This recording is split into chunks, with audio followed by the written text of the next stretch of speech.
Rajput case से जुड़ी बड़ी खबर आपको बता दें, रिया चक्रवर्ती ईडी के दफ्तर में पहुंच गई हैं। ईडी ने रिया चक्रवर्ती को आज पूछताछ के लिए बुलाया था, समन किया था। हालांकि रिया का कहना था, उनके वकील की तरफ से दरख्वास्त दी गई थी ईडी को कि इस पूछताछ की तारीख आगे बढ़ा दी जाए क्योंकि मामला अभी कोर्ट में है। लेकिन ईडी ने इस बात को मानने से इनकार किया था और दूसरा समन जारी करने की तैयारी की थी। लेकिन उससे पहले ही रिया चक्रवर्ती ईडी के दफ्तर में पहुंच गई हैं। कल उनके दोस्त से पूछताछ हुई थी और आज रिया चक्रवर्ती को ईडी ने बुलाया था पूछताछ के लिए। रिया चक्रवर्ती ईडी के दफ्तर पहुंच चुकी हैं, जहां उनसे पूछताछ होगी। तमाम ऐसे सवाल हैं जिनके जवाब ईडी रिया चक्रवर्ती से लेगी। तमाम ऐसी बातें हैं जिनके बारे में जानने की कोशिश होगी, क्योंकि सुशांत सिंह राजपूत मामले में पैसे के लेन देन का मामला भी सामने आया था। ईडी ने पूछताछ के लिए रिया चक्रवर्ती को समन भेजी थी। हम जल्दी आपको तस्वीर दिखाएंगे जब रिया चक्रवर्ती पहुंची हैं ईडी के दफ्तर, जहां उन्हें समन किया गया था पूछताछ के लिए। कल उनके दोस्त से पूछताछ की गई थी। एक एक कड़ियों करके ईडी भी इस मामले की जांच आगे बढ़ा रही है, क्योंकि इस पूरे मामले में पैसों के लेन देन की बात भी सामने आई है। सुशांत सिंह राजपूत केस में पैसे के लेन देन की बात भी सामने आई और इसीलिए ईडी ने इस मामले में जांच शुरू की है। हालांकि अब सीबीआई ने भी इस मामले में जांच शुरू कर दी है और बिहार पुलिस की एफआईआर को ही उसने अपनी एफआईआर में तब्दील किया। ये तस्वीर देखिए, ईडी के दफ्तर पहुंची हैं रिया चक्रवर्ती। ये तस्वीर है जब रिया चक्रवर्ती अब से कुछ ही देर पहले पहुंची हैं ईडी के दफ्तर। ईडी ने उन्हें समन किया था केस में पूछताछ के लिए और अब उनसे पूछताछ होगी। तमाम ऐसे सवाल हैं जिनके जवाब ईडी लेगी रिया चक्रवर्ती से। कई खबरें आ रही हैं, कहा जा रहा है कि कई बिजनेस ऐसे हैं सुशांत सिंह राजपूत के जो रिया चक्रवर्ती चला रही थी या जिसके जरिए उन्होंने अपने परिवार को फायदा पहुंचाया है। उन्होंने फ्लैट भी खरीदा था।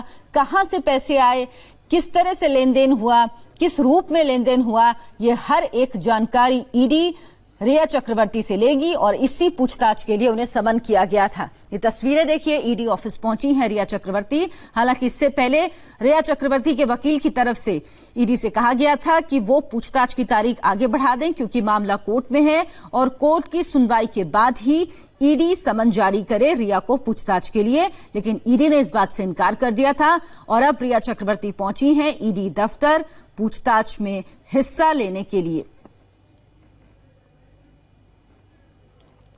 तो ये ईडी दफ्तर की तस्वीर है, मुंबई के ईडी दफ्तर की तस्वीरें हैं जहां से कुछ ही देर पहले रिया चक्रवर्ती पहुंची हैं।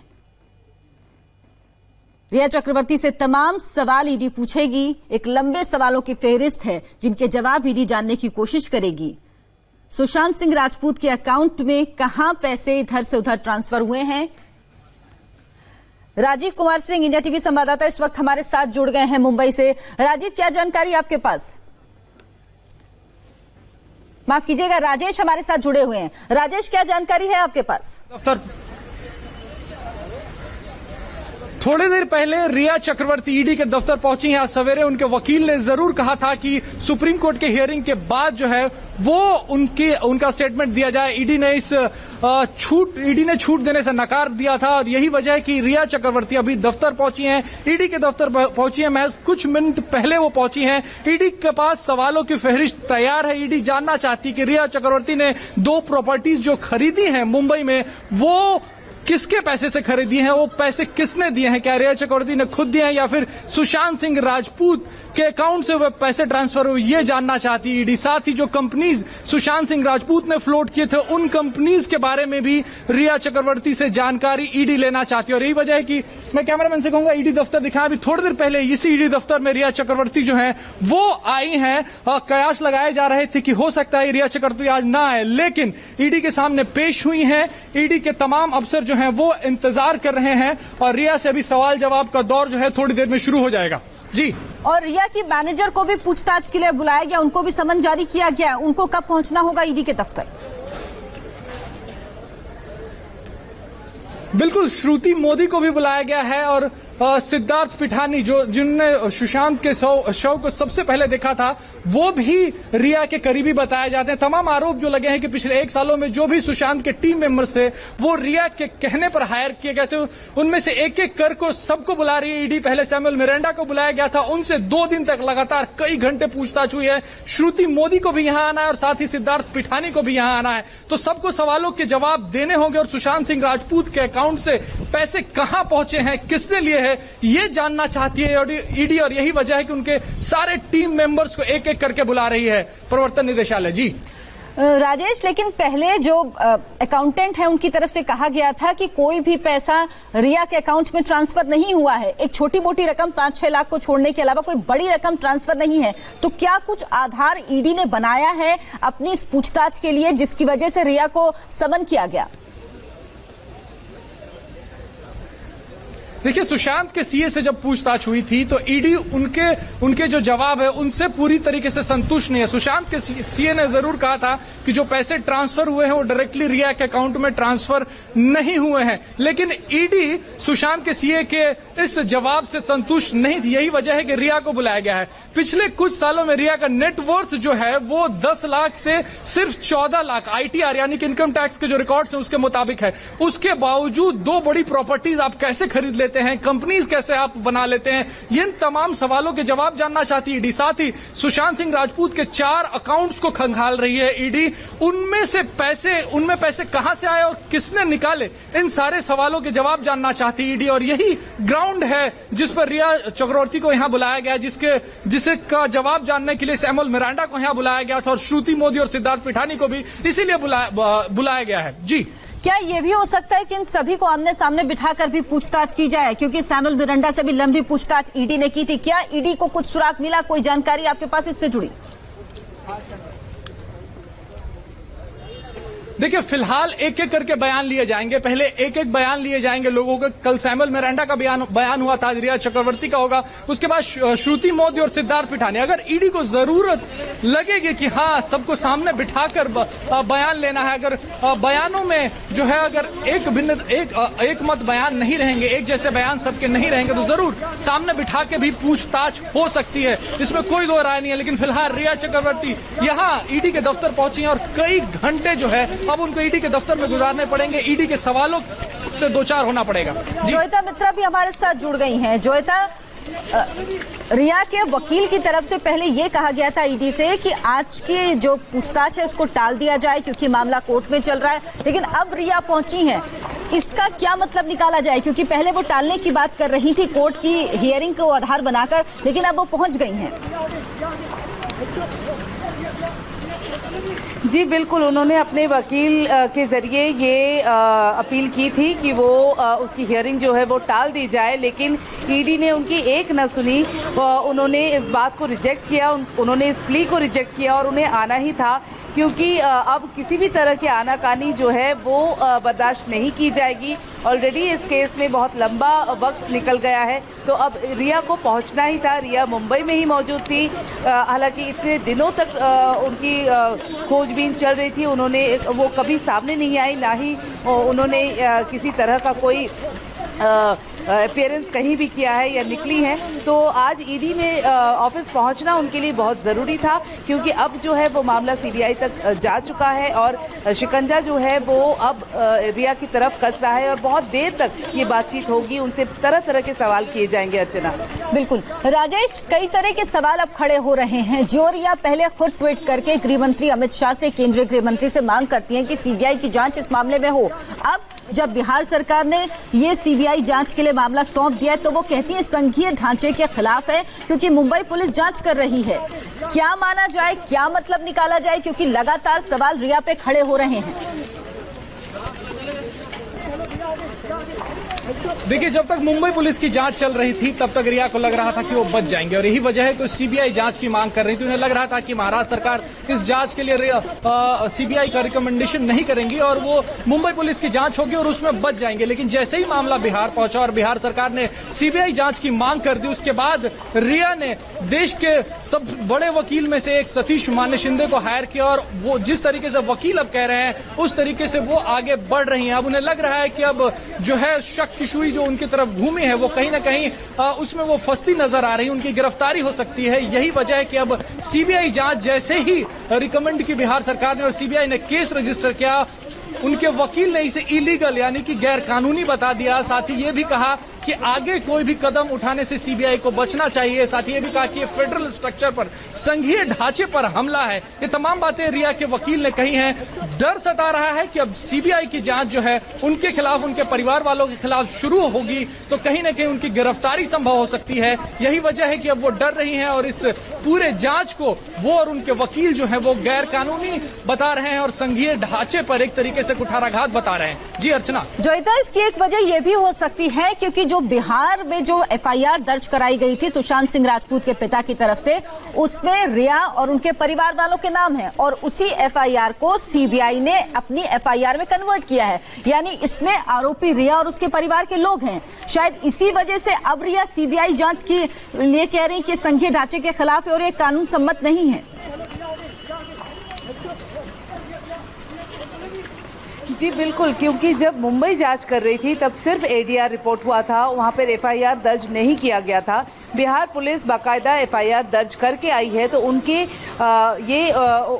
पास ये पावर थी, वो अच्छी तरह से यहाँ पर जो इन्वेस्टिगेशन की जो लाइन उन्होंने ली थी वो चल रहा था। लेकिन यहाँ पर हस्तक्षेप किया गया, उन्हें पूरी तरह से जांच जो है वो करने नहीं दी गई और उन्होंने एकदम से सीबीआई को की मांग की और बिहार से सीबीआई को रिकमेंड भी किया गया वहाँ के मुख्यमंत्री की तरफ से और मान भी ली गई। तो अब जो है ये बिल्कुल एक साफ रास्ता जो है वो नजर आ रहा है। अब सीबीआई जो है वो इस एफआईआर को, बिहार के एफआईआर को उन्होंने अपने पास ले लिया है, वो कन्वर्ट हो चुका है। तो अब जो है वो पूरी तरह से जो जांच है वो प्रक्रिया हमें अब एक एक करके सामने दिखाई देगा। अर्चना। बिल्कुल, और अब श्रुति मोदी और सिद्धार्थ पिठानी को भी ईडी समन भेज चुकी है, उनको भी बुलाया गया। कब उनको पेश होना होगा ईडी के सामने पूछताछ के लिए? जी, श्रुति मोदी को कल के लिए समन किया गया है तो श्रुति कल आएंगी और इस बीच सिद्धार्थ पिठानी को भी किया गया है। हो सकता है कि दोनों को साथ भी बुलाया जाए, जैसे कि मेरे सहयोगी राजेश भी बता रहे थे कि अगर ईडी को लगता है कि साथ बिठा करके भी क्रॉस क्वेश्चन किया जाना चाहिए क्योंकि अलग अलग अब सवालात हो चुके हैं, तो अब जो है वो एक साथ बिठा करके भी क्रॉस द टेबल बिठाना चाहे वो उनका प्रेरोगेटिव है। जी तो बिल्कुल ईडी ने रिया चक्रवर्ती के मैनेजर श्रुति मोदी और सिद्धार्थ पिठानी को भी बुलाया है, उनसे भी तमाम सवाल किए जाएंगे। लेकिन ये तस्वीर देखिए, रिया चक्रवर्ती पहुंची हैं मुंबई के ईडी दफ्तर जहां उनसे पूछताछ की जाएगी।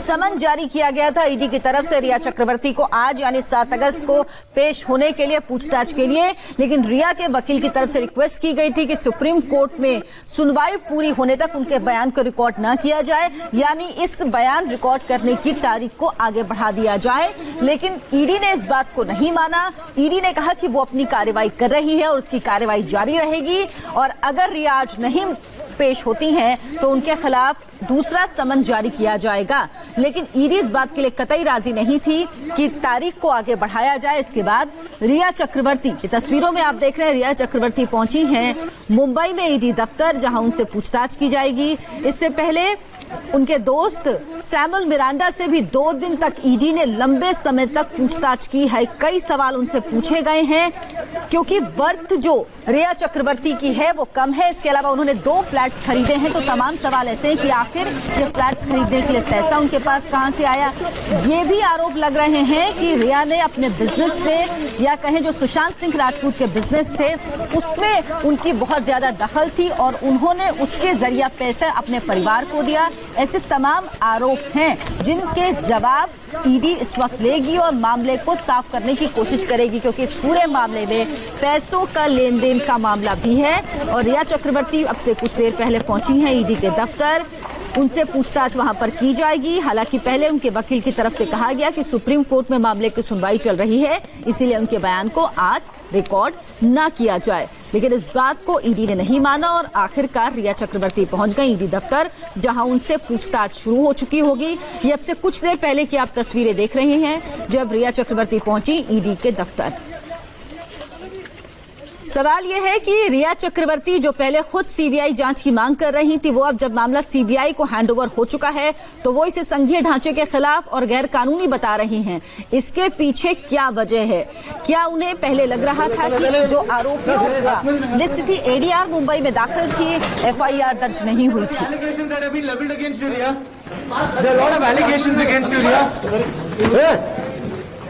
The father has said that you were involved. What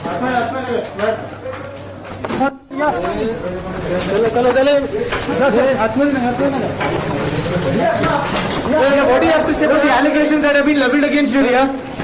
There are a lot of allegations against you, Riya.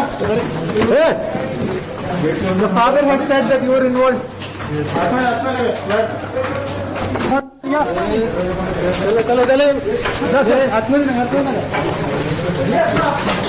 What do you have to say about the allegations that have been leveled against you, Riya? There are a lot of allegations against you, Riya. The father has said that you तस्वीरें were आप involved. देख रहे हैं। सवाल पूछा गया रिया चक्रवर्ती से कि आपके ऊपर जो आरोप लगे हैं उनके बारे में आप क्या कहेंगी? सुशांत के पिता ने आप पर आरोप लगाए हैं, लेकिन रिया ने किसी बात का जवाब नहीं दिया। उन्होंने अपना चेहरा दुपट्टे से ढका हुआ है, वो सीधे ईडी के दफ्तर चली गई। उन्होंने किसी भी सवाल का जवाब नहीं दिया। जोयता इस वक्त हमारे साथ जुड़ी हुई हैं। जोयता, जब से ये पूरा मामला हुआ है सिर्फ एक वीडियो मैसेज रिया की तरफ से जारी किया गया है, इसके अलावा उन्होंने ना बात की है पत्रकारों से, ना अपनी तरफ से कोई सफाई दिया। तमाम आरोप सुशांत के पिता की तरफ से लगने के बाद भी। जी अर्चना, सिर्फ एक वीडियो जो है वो उनके लॉयर की तरफ से जो जारी किया गया है वही हमें सुनने को मिला है। इसके पहले वो सिर्फ मुंबई के बांद्रा में जो पुलिस स्टेशन है वहां पर अपना अपना बयान दर्ज करने आई थी। उसके बाद रिया ने कोई बात नहीं की। इनफैक्ट ऐसी हालत हो गई थी कि रिया कहाँ है ये ढूंढ पाना मुश्किल था, क्योंकि वो घर पर नहीं, अपने दोस्तों के घर पर नहीं। एक बार ये हुआ कि शायद वो शहर छोड़कर चली गई हैं और आज जो है वो ईडी के दफ्तर पर पहुंची है। इसका मतलब यही था कि वो मुंबई में ही मौजूद थी, लेकिन उन्होंने किसी भी बात का दावा या किसी भी बात को का खंडन करने की कभी भी कोई कोशिश नहीं की। हालांकि वो सोशल मीडिया में बहुत एक्टिव रहती हैं। सुशांत के आत्महत्या के ठीक 1 महीने बाद वो सीबीआई की जांच की मांग भी करती हैं और अचानक से ये फिर से वो टर्न ले लेती हैं कि सीबीआई में नहीं भेजा जाए इस केस को, इसे वापस मुंबई ट्रांसफर किया जाए।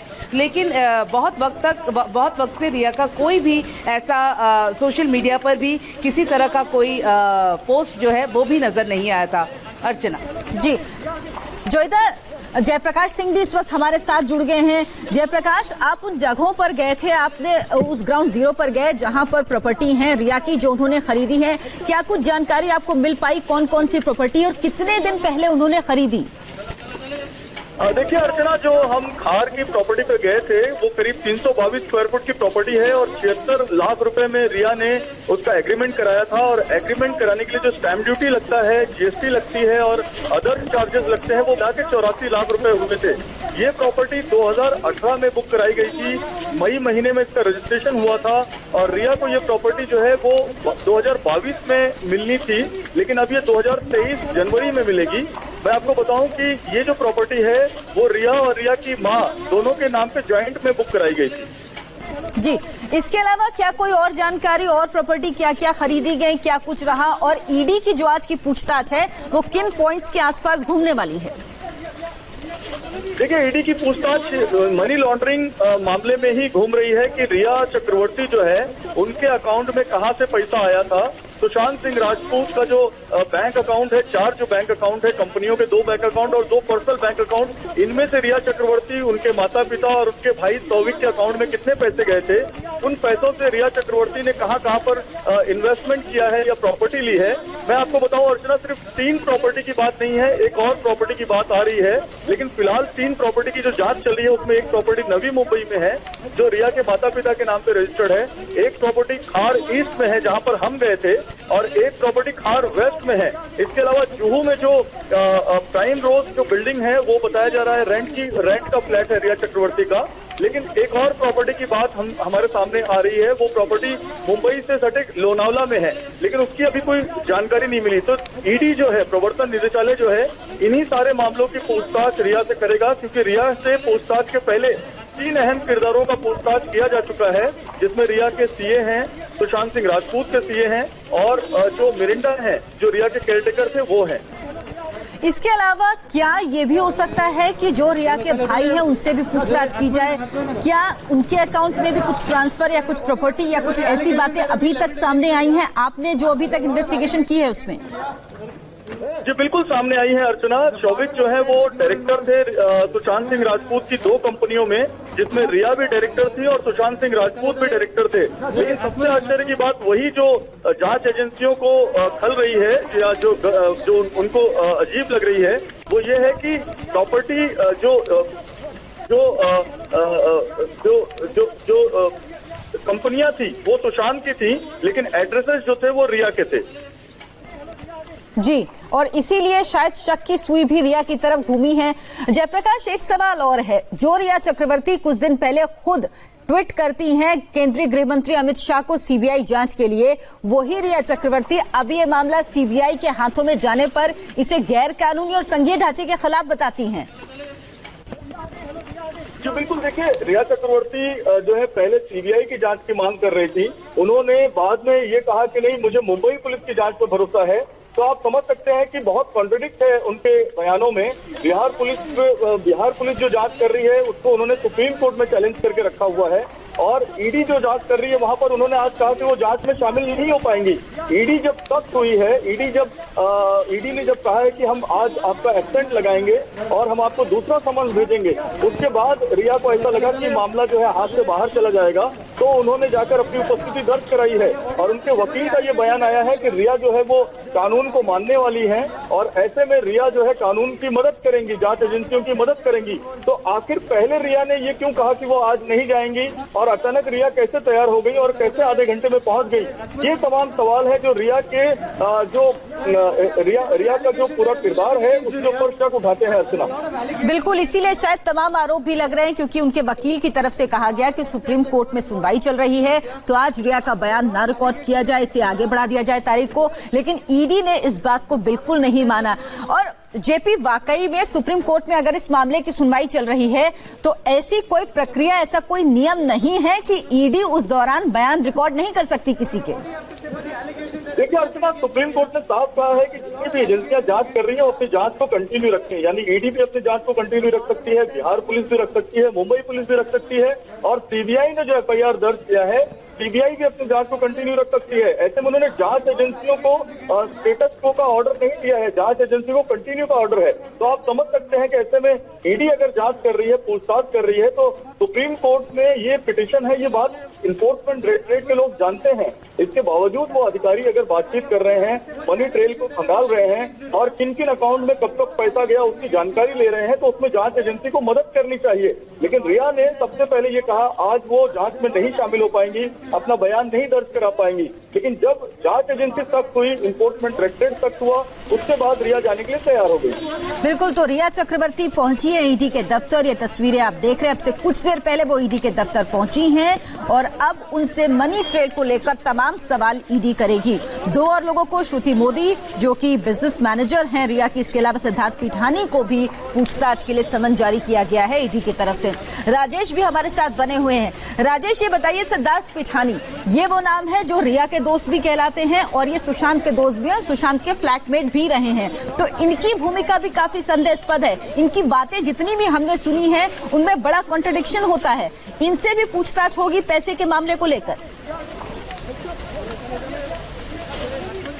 बिल्कुल, यही वजह है कि ईडी ने सिद्धार्थ पिठानी को भी समन किया और कल उन्हें 8 तारीख को यहां पे ईडी के दफ्तर को में आने को कहा गया है। सिद्धार्थ पिठानी वो नाम है जिस पर शक जो है वो दिन ब दिन गहराता जा रहा है। कहा जा रहा है कि पिछले 1-1.5 सालों में जो नए टीम मेंबर सुशांत सिंह राजपूत के जो बने थे वो रिया के कहने पे बने थे और वो उसमें सिद्धार्थ पिठानी भी शामिल था। कई लोगों ने आरोप लगाए हैं जो सुशांत के करीबी हैं, उनका कहना है कि सिद्धार्थ पिठानी वो शख्स था जो रिया के कहने पर सुशांत के रोजाना की जो चीजें थी वो मैनेज कर रहा था। अगर आपको सुशांत तक पहुंचना था तो या तो रिया या फिर तो सिद्धार्थ पिठानी के जरिए ही पहुंचा जा सकता था। और यही वजह है कि शक की जो सुई है वो सिद्धार्थ पिठानी पर भी गहरा रही है कि आखिर फाइनेंशियल ट्रांजैक्शंस में सिद्धार्थ पिठानी का क्या रोल था, क्या उसे पता था कि जो पैसे हैं सुशांत के अकाउंट से जो ट्रांसफर हो रहे हैं वो रिया के पास जा रहे हैं, रिया किस काम के लिए उन पैसों का इस्तेमाल कर रही है, ये तमाम बातें जो है वो ईडी जानना चाहती हैं। लेकिन रिया का जो नेटवर्थ है वो सबसे ज्यादा चौंकाने वाला है। महज 10 से 14 लाख नेटवर्थ है और प्रॉपर्टीज जो है वो लाखों में खरीदी गई हैं। तो उन सारे सवालों का जवाब रिया को भी देने होंगे और साथ में श्रुति मोदी, सिद्धार्थ पिठानी, सैमुअल मिरांडा, तमाम लोग जो रिया के करीबी बताए जाते हैं उन सबको देने होंगे। अर्चना, बिल्कुल, आपने नाम लिया श्रुति मोदी का, जो बिजनेस मैनेजर हैं रही हैं रिया की, इनकी क्या भूमिका है? इनसे जो पूछताछ होगी उसका आधार, उसके बिंदु क्या होंगे?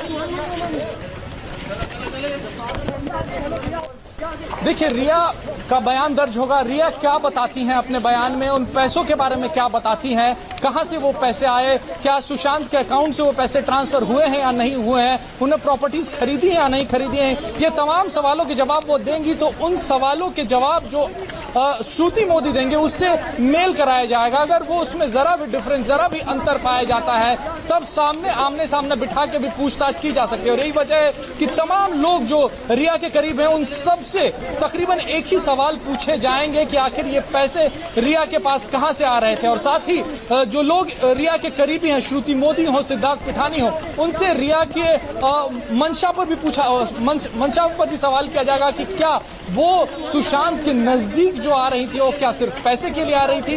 ये भी तमाम सवाल होंगे। लेकिन ईडी की जांच का दायरा जो है वो फाइनेंशियल ट्रांजैक्शन को लेकर है, मनी लॉन्ड्रिंग को लेकर है कि आखिर ये पैसे कहां से आए और कहां गए। सुशांत के अकाउंट में पैसे थे तो वो आखिर गए तो कहां गए। जी राजेश, इसके अलावा ये भी खबर आ रही कि ईडी रिया से 3 चरणों में 3 फेज में पूछताछ करेगी। सवालों की लिस्ट पूरी तैयार है, तो क्या इसमें इंतजार किया जाएगा? कल जैसे सैमुअल मिरांडा से पूछताछ हुई, उसके बाद आज रिया चक्रवर्ती से हो रही है, उसके बाद श्रुति मोदी और सिद्धार्थ पिठानी से पूछताछ होगी और फिर रिया चक्रवर्ती से पूछताछ होगी, यानी उन्हें फिर से ईडी के दफ्तर आना पड़ सकता है।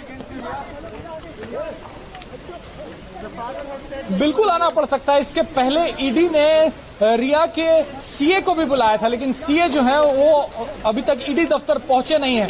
तो सीए से जो सवाल करने थे उनके जवाब भी कब रिया चक्रवर्ती को ही देने होंगे कि आखिर सीए उनके पेश क्यों नहीं हो रहे हैं। और जो तमाम फाइनेंशियल ट्रांजैक्शन है उसके बारे में भी रिया को ही जवाब देने होंगे। और अगर आज ईडी संतुष्ट नहीं होती है उनके जवाब से तो उनको फिर से बुलाया जा सकता है। जैसे सैमुअल मिरांडा को 2 बार बुलाया गया है और कई घंटों तक लंबी पूछताछ हुई है। कल जब सैमुअल मिरांडा यहां पहुंचे तो तकरीबन 9.5 घंटे तक ईडी के दफ्तर में रहे और उनसे वो तमाम सवाल पूछे गए, पैसों के ट्रांजैक्शन के बारे में पूछे गए। तो अगर ईडी संतुष्ट नहीं होती है रिया के आज के जवाब से तो जरूर उन्हें फिर से बुलाया जा सकता है। राजेश, ईडी ने जो आज बयान दर्ज करने की बात कही थी रिया के उनके वकील की तरफ से ये कहा गया कि इसको आगे बढ़ा दिया जाए क्योंकि मामला सुप्रीम कोर्ट में है, लेकिन फिर आखिर रिया ईडी के सामने पेश हुई। इसके पीछे क्या वजह रही? उनको क्या लगा कि अगर वो नहीं जाती हैं, पूछताछ नहीं में शामिल नहीं होती हैं, तो एक गलत मैसेज, गलत संदेश जाएगा। पहले ही उन पर तमाम आरोप लग रहे हैं। बिल्कुल, जब सवेरे रिया चक्रवर्ती के वकील द्वारा समय की मांग की गई और ईडी ने नकार दिया, रिया और उनके वकील को समझ में आ गया कि ईडी का रुख जो है इस मामले में कड़ा है। अगर वो पेश नहीं होती हैं तो शक की सुई जो उनकी तरफ घूमी है वो और गहराएगी, शक और गहराएगा उनके ऊपर।